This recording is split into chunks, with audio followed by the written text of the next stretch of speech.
Emmanuel Macron est un menteur. Lors d'une prise de parole, il dit aux Français qu'il supprime la redevance audiovisuelle. Mais il oublie de préciser qu'il continue de verser un chèque de 4 milliards d'euros par an aux médias du service public. 4 milliards que nous payons avec nos impôts issus dorénavant de la TVA.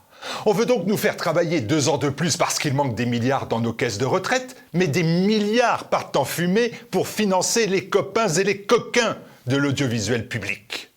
Les coquins, ce sont ceux qui dilapident notre argent. Ils se versent des salaires énormes, engagent des projets fous comme la plateforme vidéo Salto, vouée dès sa naissance à l'échec. Un désastre, un fiasco de 170 millions d'euros de pertes nettes et aucune sanction, notamment à l'égard de la présidente de France Télévisions, Delphine Ernotte.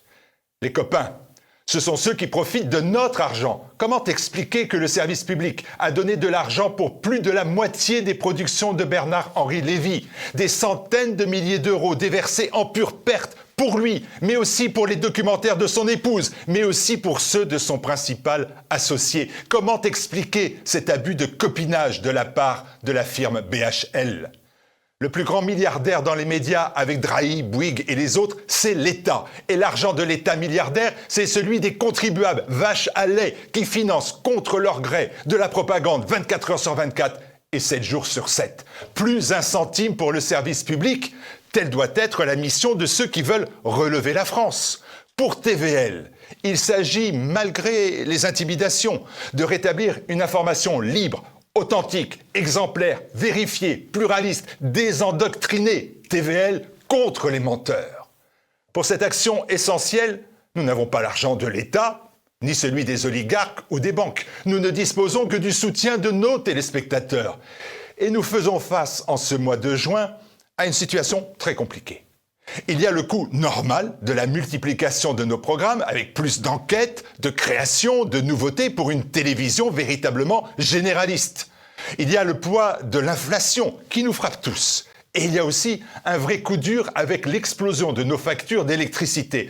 Comme vos commerces de proximité, votre télévision de proximité voit passer sa facture de 15 000 à 100 000 euros. Une facture multipliée par 6. Alors, parce qu'il faut tailler en pièces la propagande des médias du pouvoir, parce qu'il faut une alternative aux verrouillages idéologiques, ce que nous faisons depuis 10 ans.